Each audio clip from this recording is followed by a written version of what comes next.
Meet two people, same job, same salary, same $500 a month they set aside. 20 years later, one of them has $40,000. The other has over $200,000. Same discipline, same sacrifice, completely different result. Wait, same amount of money, same amount of time, and one of them ends up with 5 times more? That's not a typo? Not a typo. One of them was a saver, the other was an investor. And today we're breaking down exactly why saving and investing are not the same thing, why doing only one of them is quietly costing you money every single year, and how to use both the right way so you're never broke and never falling behind. Stick around because the order you do this in matters more than most people realize. Let's get into it. If you're new here, welcome to Dollar Sense. We break down money in plain English, no finance bro jargon, no just buy the dip nonsense, just what actually works. If that sounds like your thing, sub and stick around, because this video might change how you think about every dollar you set aside from now on. Let's start simple. Saving means putting money somewhere safe where it doesn't lose value day to day. A checking account, a savings account, maybe a high-yield savings account. The money is there when you need it. It's stable. It's boring. That's the whole point. Boring on purpose? Boring on purpose. Investing is different.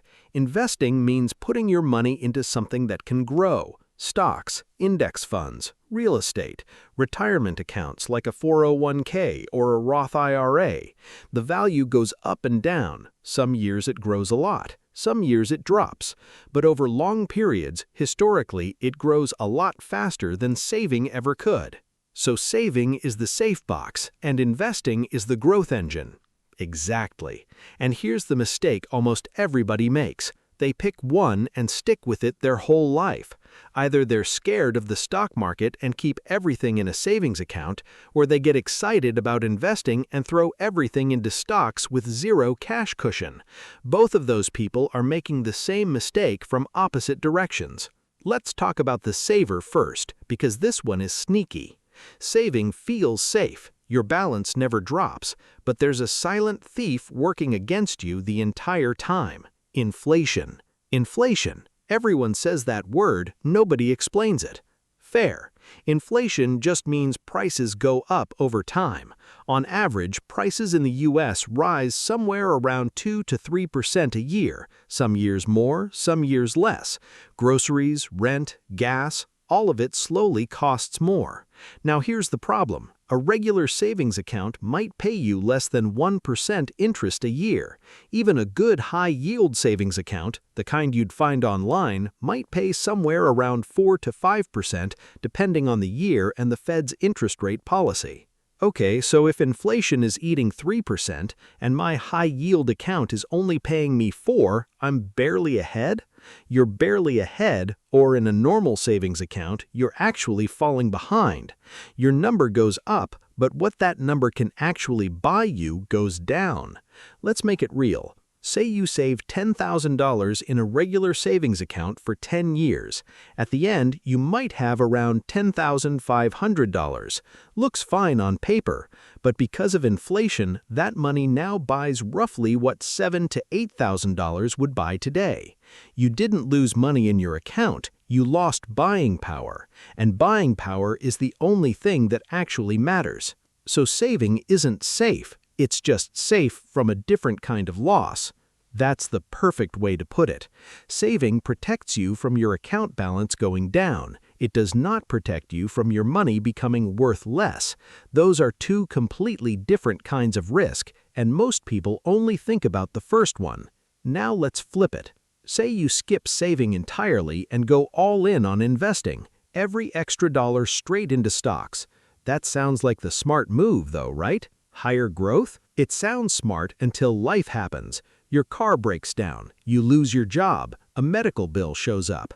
If every dollar you have is sitting in the stock market, you have two options: put it on a high-interest credit card or sell your investments to cover it. What's wrong with selling investments? It's still your money. Here's the problem. Emergencies don't wait for the market to be up. A huge number of people who had to sell investments for emergencies ended up doing it during a market downturn because emergencies and recessions tend to show up together. Job losses spike exactly when the market drops, so you're forced to sell low, lock in a real loss, and you miss the recovery that usually follows. That's called being a forced seller, and it's one of the most expensive mistakes in personal finance. So the market didn't hurt them, not having cash on hand did. Exactly. The market did what markets do. It went down temporarily, like it always has and always recovers from.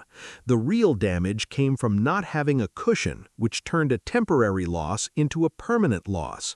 Investing without saving turns you into someone who has to make financial decisions under pressure at the worst possible moment, and people under pressure make bad decisions. So here's the actual answer, the one that fixes both problems at once. You don't choose saving or investing, you sequence them. Okay, walk me through it.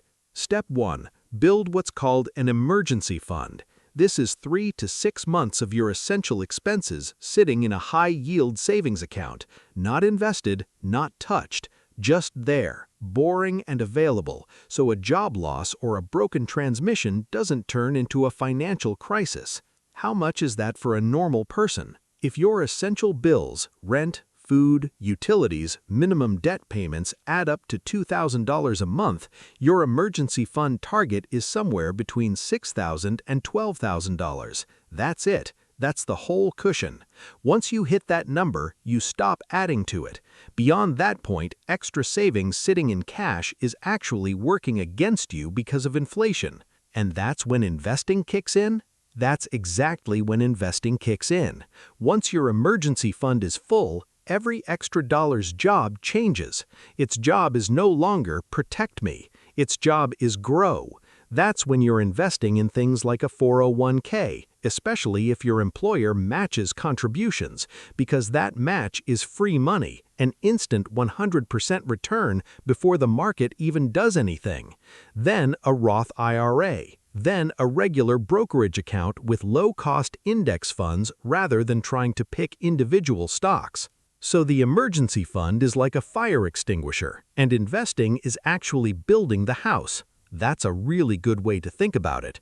You don't build a house without a fire extinguisher nearby, but you also don't spend your whole life buying fire extinguishers and never build the house. Let's go back to those two people from the intro. Same $500 a month, 20 years, same total contributed, $120,000 each. Right, and one ends up with around $40,000, the other with $200,000 plus. Break that down. Person 1 keeps everything in a savings account earning roughly 1 to 2% a year after accounting for how banks actually pay interest.